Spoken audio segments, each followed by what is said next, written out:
Hello and welcome to the DX Corner for your weekly dose of DX as part of Ham Radio's oldest ham radio magazine on the air, This Week in Amateur Radio. I'm Bill, AJB.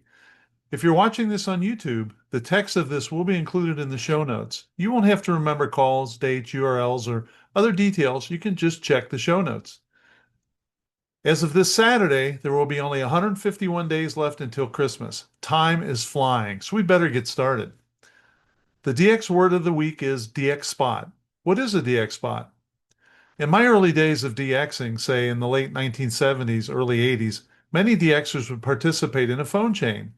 When a DXer heard a new country or a rare country, he would call one or two people with details such as call sign, frequency, mode, and any other pertinent information that would be needed to work that station. Each of those hams would then call two others to let them know about the specific entity, etc. I was part. It's horrible. It's horrible, horrible, horrible already. Just read it. Why can't you just read it? Obviously, if you do something.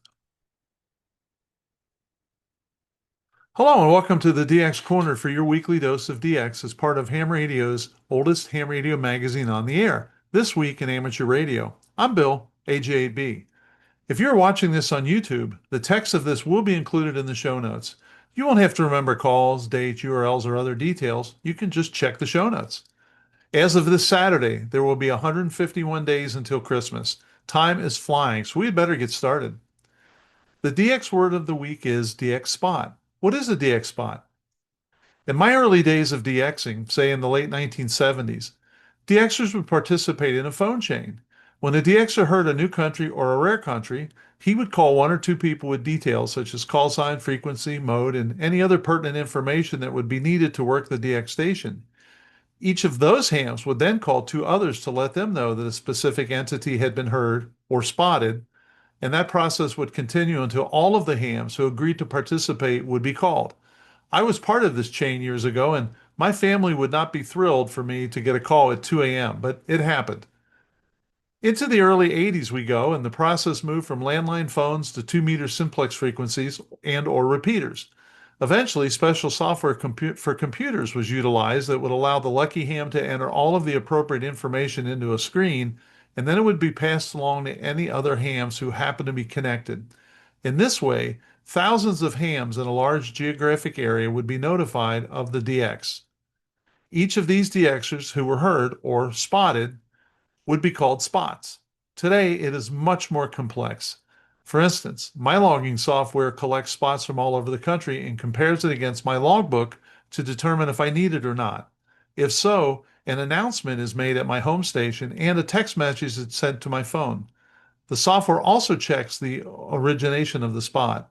It would not really benefit me to know that a DX station in Mali was heard in England, so it actually chokes it down to just the Midwest. I hope that explains the concepts of a spot and a spotting network, which is the collection of spotting information. We have a press release from George, AA7JV. Quote, the Araraquara DX Group is pleased to announce that it has received permission from the Brazilian Navy for a de-expedition to St. Peter and St. Paul archipelago. The operation will take place in the October-November 2025 timeframe. The actual dates will be announced later. The St. Peter and St. Paul rocks are located at 0 degrees, 55.2 degrees north and 29 degrees, 20.9 minutes west, or about 60 miles north of the equator, approximately 600 miles from the city of Natal on the Brazilian mainland. St. Peter and St. Paul rocks, PY0S, is number 14 on Club Log's most wanted list and number 3 in Asia. PY0S was last activated in 2012. Since then, permission to land and operate from the rocks has not been granted. Our radio in a box or RIB capability enables us to make this activation possible without the operators being physically on the rocks, thereby meeting the key requirement of the Navy for a very small footprint operation with minimum human presence. End quote. That is indeed exciting. I remember a conversation I had with Don, N1DG, several years ago about rig in a box. Don felt that this would allow us to operate from locations we might never be able to operate from again.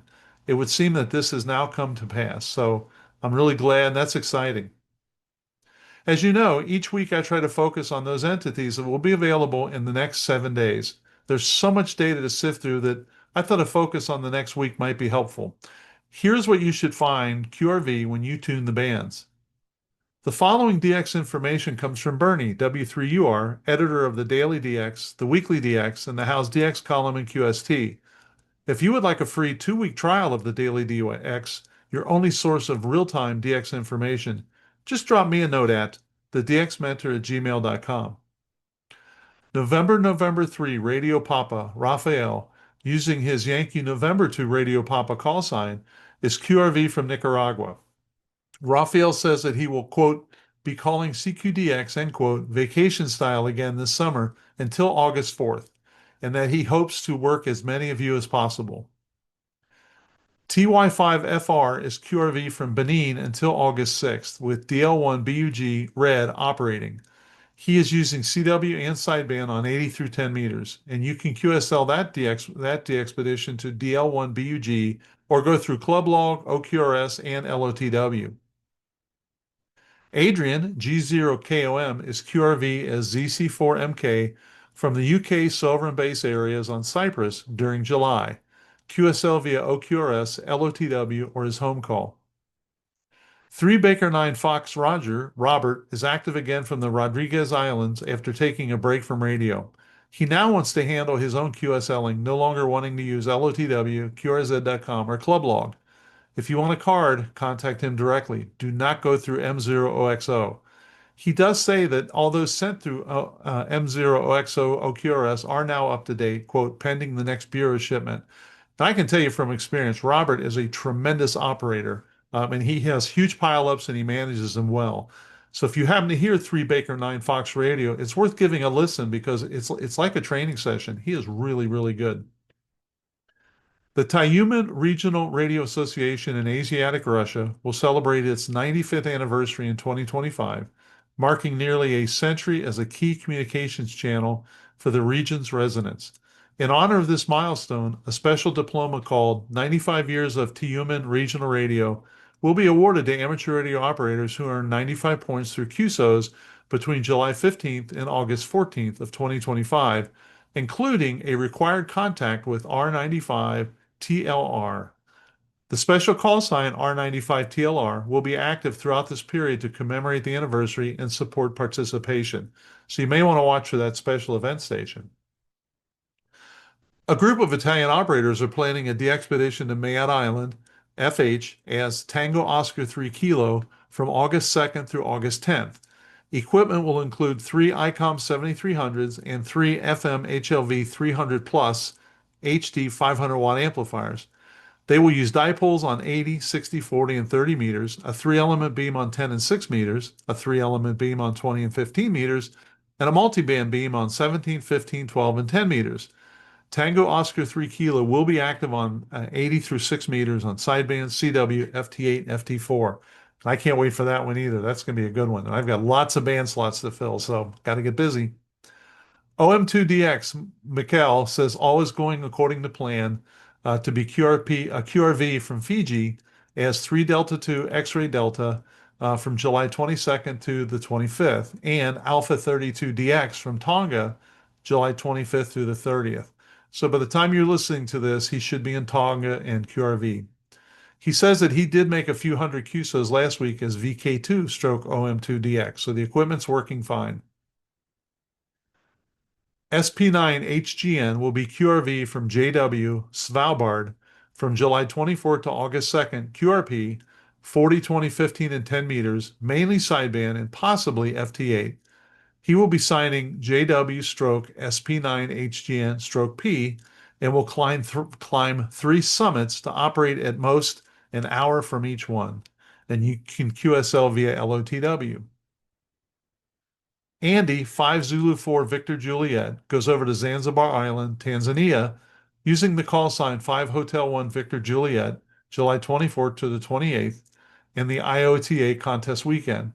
He will be low powered to wires, QSL via M0 URX, and his QTH is beachside. Malaysia's Independence Day, or their National Day, is August 31. This year marks the 68th anniversary, and a special event station, 9 Mike, 1957 Mike, will begin operations on August 1st and will last until September 30th, with a special emphasis on August 30 and 31. The station will be located in Bandar Baru Kuala Neris, Tanjagaga in West Malaysia, which is 9 Mike 2. Activity will be on sideband, CW, FT8, and other digital modes on 80 through 10 meters. Tony, IK7WL, is traveling starting August 2nd. From August 2nd to the 10th, he will be QRV as 9 Uniform 0 Delta X-ray from Burundi. Next, he will be QRV from Rwanda as 9 X-ray 0 Delta X-ray from August 10th to the 18th. He will then move to Benin and Toga as TY2AA and 5 Victor 0 DX from August 18th to September 7th. He then wraps up his trip from Nigeria as 5 November 4 ATM. Tony travels to Africa each year on humanitarian missions, using his amateur radio operations to raise funds for those in need. He aims to provide food, medicines, and educational support directly to vulnerable children, emphasizing that every contribution helps bring hope and relief. Supporters can donate to his mission through PayPal at paypal.me/Tony, and that's TONYDR73 or Tony Doctor 73. E51KEE will be Steve, ZL2KE, from Rarotonga, South Cook Islands, August 3rd to the 18th. And he will be using CW and some sideband on 40 through 10. And you can QSL that direct through IK2DUW. He will also be using Clublog and LoTW. The Korean Amateur Radio League's Chungbuk headquarters, regular call sign 6 Kilo 0 Mike Fox, will be using the Hotel Lima 80 Victor call sign August 1st to the 31st. This marks the celebration of the 80th anniversary since the liberation of Korea on August 15th, 1945. Last weekend, the DX Mentor podcast YouTube channel featured a group discussion on all things QSLing. The comments we've received so far are excellent, and we addressed several issues. This weekend, look for a new release on the DXCC program. This is another group discussion that is lively and informative. If you're interested in DX podcast and YouTube channels, you should check out the DX Mentor Facebook page and subscribe to be kept to date on all DX activities. And finally, with a contest update, I know that the ARRL contest sheet is read elsewhere in this podcast, and the contests that I mention are sometimes redundant. However, there are a few contests that I have found to be especially useful for DXers who are trying to fill band slots or work an all-time new one. This weekend is the Radio Society of Great Britain, RSGB, Islands on the Air contest, July 26th through the 27th. Created in 1993, this event now attracts thousands of participants, both island activators and chasers. Full details, including the official rules, are on the RSGB website. Known activations appear in this and past issues of the WeeklyDX and on the NG3K website. Again, good luck to all participants. Let me know if you participate and how you do. Please send me an email if you need any details on this topic or anything else that was mentioned. Until next week, this is Bill, AJB, saying 7-3, and thanks to my XYL Karen for her love and support. I hope to hear you in the pile-ups. Have a great DX week.